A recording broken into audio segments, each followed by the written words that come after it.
ఓం నమో నారాయణాయ శ్రీమతే రామానుజాయ నమః. శ్రీమన్నారాయణ చరణౌ శరణం ప్రపద్యే. అస్మద్గురుభ్యో నమః. అందరికీ నమస్కారం అండి.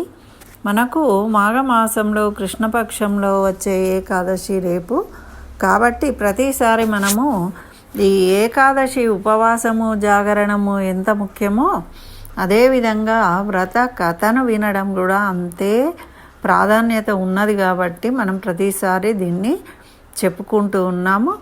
ఈసారి కూడా వచ్చే ఏకాదశి ఏమిటి, దాని యొక్క విశిష్టత, పూజ విధానము అన్నీ కూడా ఈ వీడియోలో తెలుసుకుందాము. పూర్తిగా వినండి. నచ్చితే లైక్ చేయండి, షేర్ చేయండి. ఇంకా నా ఛానల్ సబ్స్క్రైబ్ చేయకుంటే సబ్స్క్రైబ్ చేయండి. ఇప్పుడు ఈ ఏకాదశి మహత్యాన్ని గురించి తెలుసుకుందాం. ప్రతిసారి చెప్పినట్టే ధర్మరాజు వాసుదేవ భగవానుణ్ణి అడుగుతూ ఉన్నాడు. హే వాసుదేవ, మనకు ఈ మాఘమాసంలో కృష్ణపక్షంలో వచ్చే ఏకాదశిని ఏమని పిలుస్తారు, దాని వ్రత విధానం ఏంటి, నాకు దయ ఉంచి తెలుపవలసింది అని. అప్పుడు శ్రీకృష్ణుడు ధర్మరాజుతో ఈ విధంగా పలుకుతున్నాడు.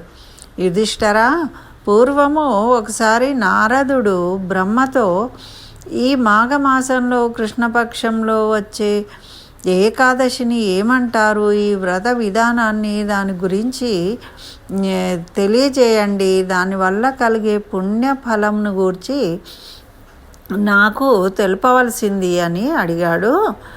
ఇప్పుడు ఆ బ్రహ్మ పలికిన విధానంలో నేను నీకు తెలియజేస్తాను అని చెప్తున్నాడు. అంటే ఈ ఏకాదశి మహత్యాన్ని సాక్షాత్తు బ్రహ్మదేవుడు తన కుమారుడైన నారదుడికి చెప్తూ ఉన్నాడనమాట. మరి ఇప్పుడు బ్రహ్మగారు చెప్తూ ఉన్నారు, నారదా, ఈ ఏకాదశి వ్రతము చాలా ప్రాచీనమైనది, పవిత్రమైనది, పాపనాశనమైనది.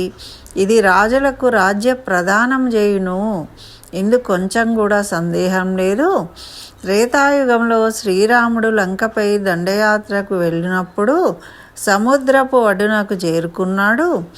అంత సముద్రము దాటుటకు ఉపాయం ఏమిటి అని ఆలోచించి ఏమీ తోచక కానరాక శ్రీరాముడు లక్ష్మణునితోని, సుమిత్రానందన, అత్యంత అగాధమైన ఈ సముద్రాన్ని దాటడానికి ఉపాయం ఏదైనా గలదా, ఎట్లా దీనిని మనము దాటగలము, దానికోసం మనము ఏం చేయవలెను అని అడుగుతూ ఉన్నాడట లక్ష్మణుణ్ణి. అంటే ఎంతటి వారలకైనా ఏదో ఒక సమస్య వచ్చినప్పుడు వారికన్నా చిన్నవారైనా కూడా ఇతరులను అడిగి ఆలోచన చేస్తారు అని మనం అర్థం చేసుకోవాలి.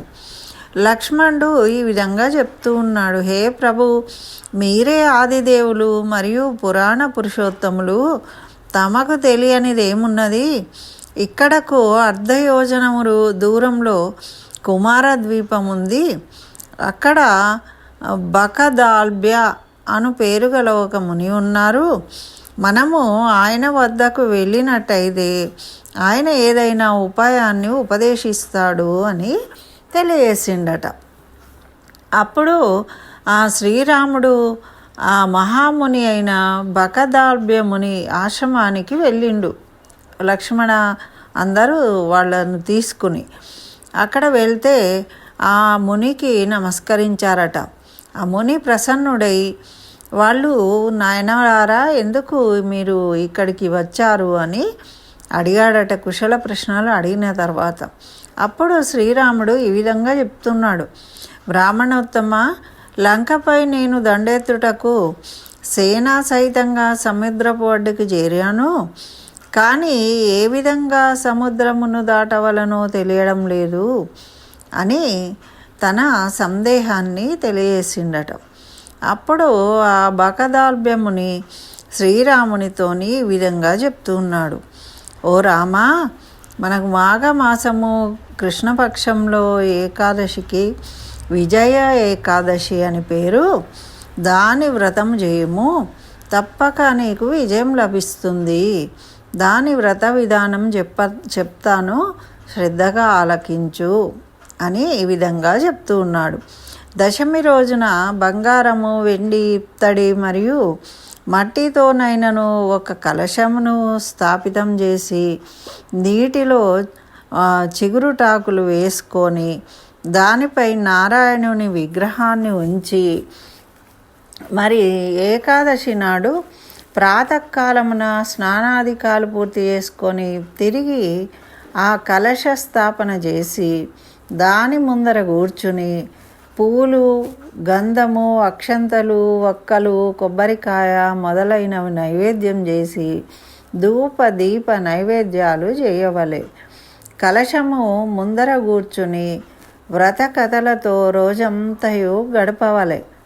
అఖండము కొరకు నెయ్యితో దీపం పెట్టవలె.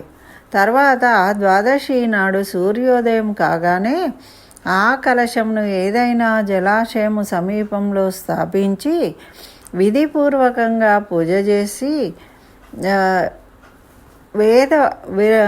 వేద పండితుడైన బ్రాహ్మణునికి మరి దాన్ని ప్రతిమ సహితంగా అంటే విష్ణుమూర్తి ప్రతిమతో సహా ఇంకా పెద్ద పెద్ద దానాలు చేయవలె. అంటే దక్షిణ, బట్టలు, వస్త్రాలు ఏవైనా ఇవ్వవచ్చు. ఈ విధంగా చేస్తే శ్రీరామ మీ సేనాధిపతితో కలిసి ఈ విధితో ప్రయత్నపూర్వకంగా విజయ ఏకాదశి యొక్క వ్రతాన్ని చేయుము. దీనితో నీకు విజయం చేకూరుతుంది అని తెలియజేసిండట. అప్పుడు బ్రహ్మ ఇంకా ఈ విధంగా చెప్తున్నాడు.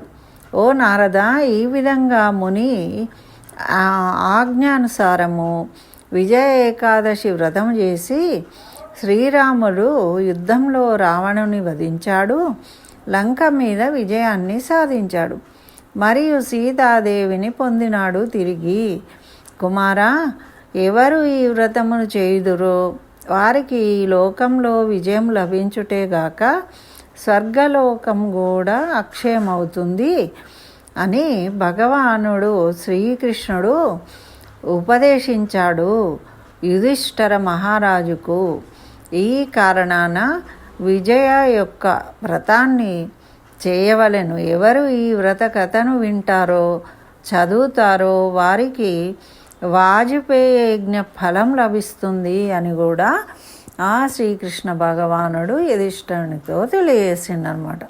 కాబట్టి రోజంతా మనము ఈ ఉపవాసము చేసినా చేయకపోయినా మనము ఆ నారాయణుణ్ణి స్మరిస్తూ చక్కగా ఆ రోజంతా గడుపుతూ ఈ వ్రత కథను విన్నట్టయితే మనకు వ్రతము చేసిన పుణ్యం లభిస్తుంది. కాబట్టి అందరూ వినండి, ఆ ఫలితాన్ని పొందండి.